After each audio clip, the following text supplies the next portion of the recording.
Hey guys, didn't see you there. Welcome back to Malcolm V8. Probably wondering where this thing's been. We haven't had it out for a while, so about a year ago, we did subframe video on here and we did an under axle anti-roll bar. Good stuff. And then we actually made a video on taking it out and testing that anti-roll bar and subframes and all the little issues we ran into getting it out there. And somehow I just never edited the video or got it together. I found the old footage and I was like, hey, this is a cool video. What are we doing? So let's jump back in time and go check out that video, and then we'll come back to the future and wrap it up. So into the past. See you later. Welcome back to the channel, guys. If you've been following along, you know we just welded in an anti-roll bar on the axle in the 03 Cobra. It's a solid axle swap. We also just put some full-length subframes in there. So now we're gonna get this car out and go testing and see how it rides. Unfortunately, my tires are shot and the slicks I ordered are on back order forever. So here's what I got. I grabbed the extra set of wheels out of Dan's trailer. They're actually really nice, weld bead locks. I was impressed with how light they were even when I picked them up. That's pretty nice wheels. I don't know if they'll even fit. I haven't checked the back spacing. I'm not sure what setup he's got running in his car, but I'm gonna swap them out and try it out, and let's hope they fit. Otherwise I'll have to go grab some other wheels. But let's give this one a shot.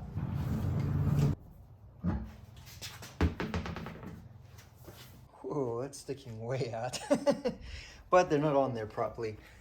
The studs in the back there are kind of sticking out from the spacer because those rims don't have these little clearance holes like normal rims do. So I'm gonna have to remove the spacer back there and try again. And just because I'm a curious guy and I always want to know, those appear to be 47, 48 pounds. And the fancy welds, 38 pounds. Wow, that's 10 pounds off per wheel. 40 pounds lighter on the car. Nice. Oh, that fits really well without the spacer. I'm impressed. Sits right in there. I don't have the correct hardware. Unfortunately, you need a shank style lug nut that goes around there because these are 5/8 holes, but I have the 1/2-inch studs in right now. So I'll get those ordered out and we'll get that bolted up. I checked the back spacing on it, 5 1/4 inch. I checked the back spacing on these, 6 1/4. So that explains perfectly why they fit without the 1-inch spacer. You can see I went ahead and lowered the front as well, so it doesn't look quite like a 4-wheel drive anymore. The rear is still a little high, but that's just because the 15-inch rims with the bigger tires really fill that up, and that's where it had to be. So yeah, let's go try this out. All right, I'm about to go out for our first test drive now with the anti-roll bar and the subframe connectors. And I imagine for the first time we're gonna be able to get on the gas pedal really hard. I've never really done it on this new build, so we don't know what the tune is. Reese has the laptop here. He's been doing this for years with me. He knows what to look at, air fuels and timing and all that stuff. So that's a great thing if you're testing tuning. I can concentrate on the street or where we're going, what's happening. He can concentrate on the laptop and just let me know. So yeah, I'm curious how it's going to feel any different. It may still spin the tires till we throw the slicks on. I mean, I'm sure it will, but I'm hoping we can get deeper in the throttle without the car twisting and doing weird stuff now that it's a little bit more stiff. So let's go give this a shot.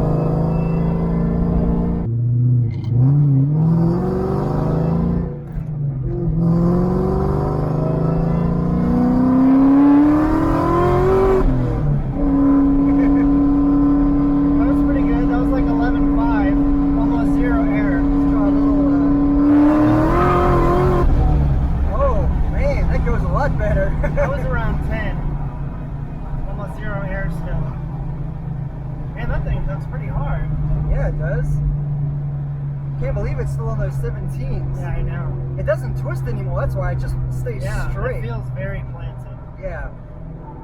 I think that you used to be able to see the whole car walking up, you know? Yeah, that was great. That's a huge improvement for sure. Try it over here.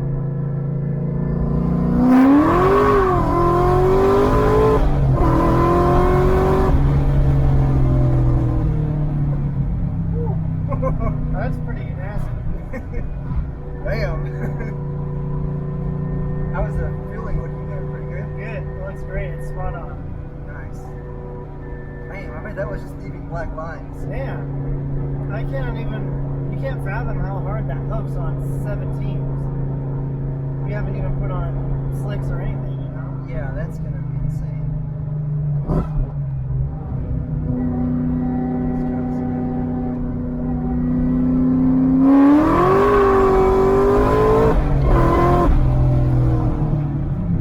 It's right around 11. Still about 0 air. It's really spot on up here. Nice. So, what he's talking about, the error there, is the logs have, the display has a calculated field that it displays showing the difference between commanded air fuel and what it's actually reading in the wideband and the exhaust to tell how far off the tune is from, what it's targeting. And when that's on 0, it means we're reading in the air fuel exactly what we're targeting, which means the fueling is spot on at that time. Even just street driving in these kind of twisties here feels a lot nicer with that roll bar. Yeah. Feels planted like a sports car, like a Porsche or something, like a circuit racing car. Yeah. It doesn't flex anymore. Well, temps look pretty good. What's IAT2? It is at 114. Too shabby. Alright, let's try this out. Alright.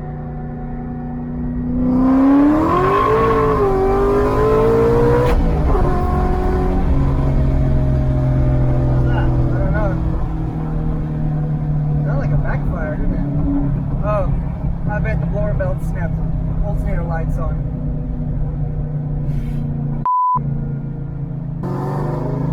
So we got to get home before All the battery's dead. the battery's dead. We got these monster fans and pump and everything. We almost made it home. We were down to 8-some volts on the battery and it died on us. We had to pull over. Belt is definitely gone. I see some shrapnel of it left here. Alright, we're gonna have to go get a battery so we can get home and then figure this out. Okay, as you can see, we got the Cobra home last night.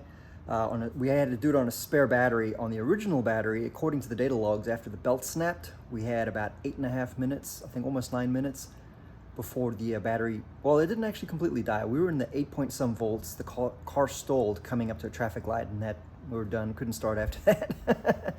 So I'm gonna go back and take a look at this some more. This problem's been plaguing me for a little while. Two major things. 3 things have changed since this problem has started. Crank pulley, tensioner, and the alternator. And unfortunately, all 3 were changed about the same time. I have the Roush tensioner installed in here. This is actually made for a 3-valve, and you have to space it with some washers here to set it up on these 4-valve motors. So that's highly suspect. Maybe I didn't get that set up right. I think what I may do is switch back to my thumb tensioner, and that will at least eliminate one variable while I try and get this sorted out. Crank pulleys, these Metco rings are pretty solid. I highly doubt this is the issue. Better not be, because I use this as a reference to sort of gauge the other stuff. So that's probably good.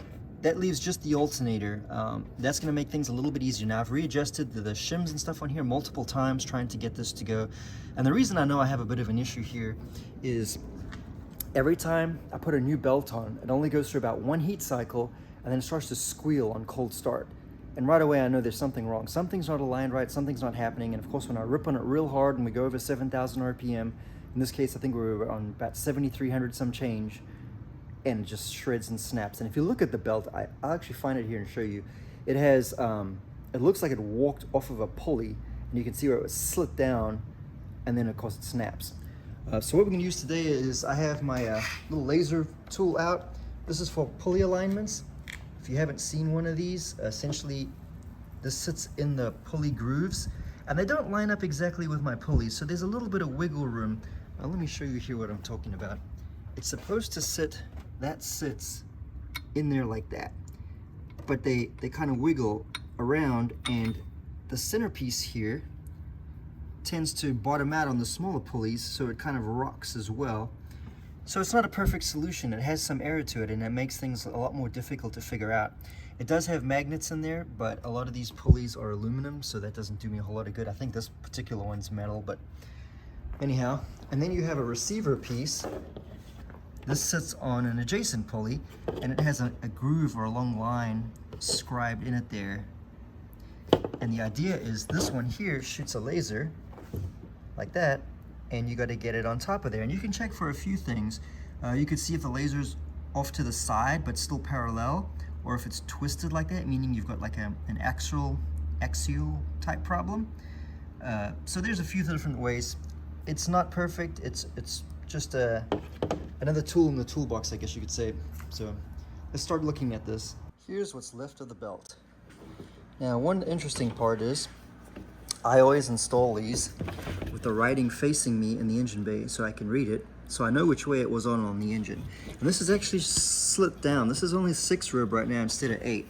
And if I trace along it and I get down here, I can see it looks like it walked towards the front of the motor and then slid off. And eventually, you know, just went too far where it slid all the way through and then just snapped. So maybe using that knowledge of knowing that it's walking towards the front of the engine can help aid figure out what's going on there. Okay, I'm under the car here, and here's a perfect example of what I mean by they don't fit the pulleys quite right and they leave, you know, some error in place.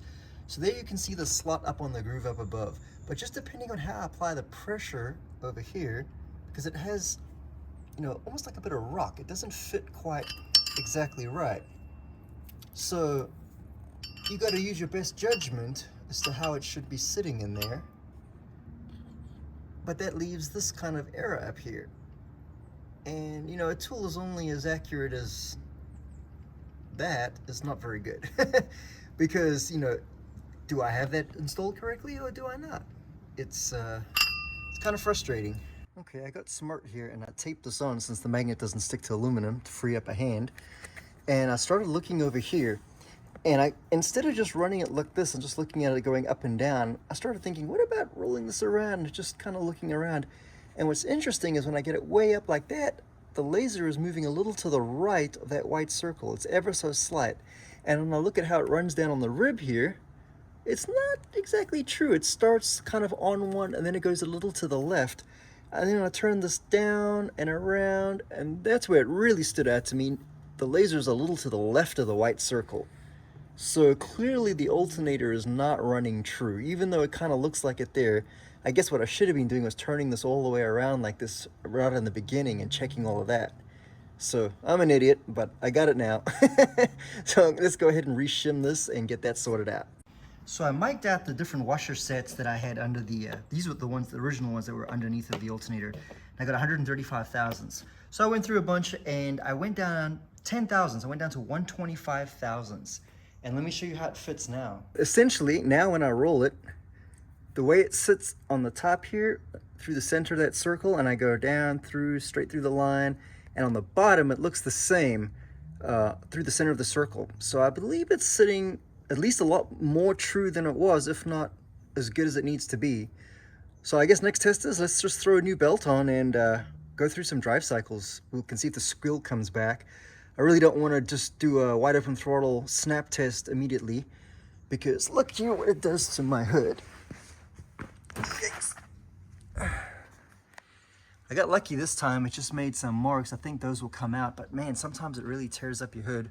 The previous hood I had on here, it really tore up bad. I had to sand it down and repaint it. But that was years ago when I had some other issue, but nonetheless. All right, new belt came in, so let's go ahead and throw this guy on and get this going. I went and decided to go ahead and leave the roush tensioner on here since I did find a potential issue here and straighten this out. I think that might have been our issue.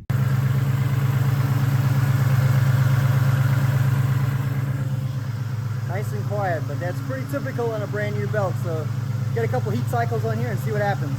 Woo! Okay, back to the future. Actually, back to the present. So in that video, you saw the problems with the belt and all that stuff going on. And I had this 8-pound lower on there. I never did get it to work. Anytime I put a new belt on, after a heat cycle, it started squealing, or if I wrapped it up like 7,000 plus, it snapped. So no good. I also have a 6-pound lower, but I haven't got to testing this yet. I got so frustrated with it, I just put the 4-pound lower back on there. And looking things over, I have a feeling what might be the problem, possibly, is this pulley right here. It's this idler that sits next to the crank pulley. And the reason I'm blaming that is, historically, this pulley, its location where you put it and the size of it, can make a difference of these belts jumping off. I discovered that years ago, back when this was an Eaton setup. And this belt, I don't know if it gets harmonics in it and it vibrates and jumps off, but I'm pretty sure this setup's going to work. With my 4-pound lower, the belts don't squeal anymore after heat cycles. They seem to work. So I think the only thing left to do is let's just go take it out and wrap it past 7,000 and see what happens. I mean, seems like a good day to get stranded and walk home. Except it's like 57 degrees out, it's freezing. I'm going to put a hoodie on. But this thing doesn't even hook in the heat with these tires, so we'll see how it goes. Let's just try it. We're going to go floor it in cold weather and see what happens. Let's do it. All right, well, this is not looking very good.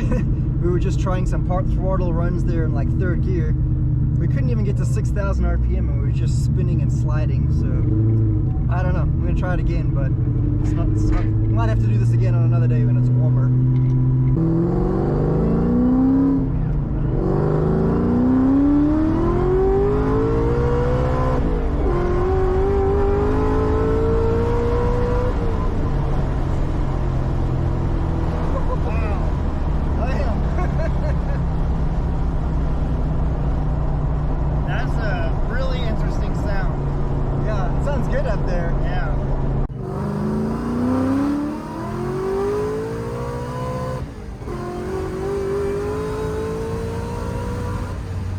Okay, we finally got a run in. Wasn't quite the run I was wanting, but it worked. We proved the 4-pound lower doesn't snap belts. So that's great. The logs show we hit like 7,600-ish RPM almost. And if you're wondering why I was putting those bigger lowers on there, it wasn't to create more boost. I wanted to put a bigger lower so I could put a bigger upper so I could reduce the chances of belt slip. Nonetheless, we'll get into more testing with that later. So let's take the log over here real quick. And it's kind of interesting. Now you could tell we were fighting traction, so we didn't have much throttle. So here's 2nd gear. This white line here is the RPM going up. And if we're looking at our throttle over here, let's see, what is it? We're somewhere down here. We're at 3,700 RPM. We're only 28% throttle. And as we're accelerating, we're getting more and more throttle. RPMs are going up, up, up. Let's see, we peaked at about 48% throttle in 2nd gear, and we hit, what, 7657 RPM. That was fighting the edge of traction. That was the most throttle I could get in there. Prior attempts, we were just spinning and had to abort. And then we got 3rd gear, and we got a little more throttle. We got about 54% throttle going through there. So not a whole lot of throttle, but you know, we managed to get the RPM in where the belt snaps, which is great. It's kind of funny too, if you look at 2nd gear, we're only running, what's that, about 9 pounds of boost, 9 point some pounds of boost. In 3rd gear, we managed to get into like, what is this, 14-ish pounds of boost, so not a whole lot of boost. But remember, this car only makes about 20 pounds of boost. It does have 12-to-1 compression, so 20 pounds of boost doesn't sound like a whole lot, but it's pretty spicy with that much compression. If you're wondering why you haven't seen this car a whole lot, well, we've just been driving it. We really haven't been working on doing projects, so we've been focusing on the other cars that'll make more exciting content. But we're about to start doing some more work on this car, so it's going to start coming back in. There's going to be a whole fuel system change up on here because I'm going to change the fuels that it runs. That'll be a whole stuff that we got going on, and then probably going to build something to monitor this pulley for slip and a few other things I'm going to be doing on here. So look out for this car coming in the future. See you guys later. Take care.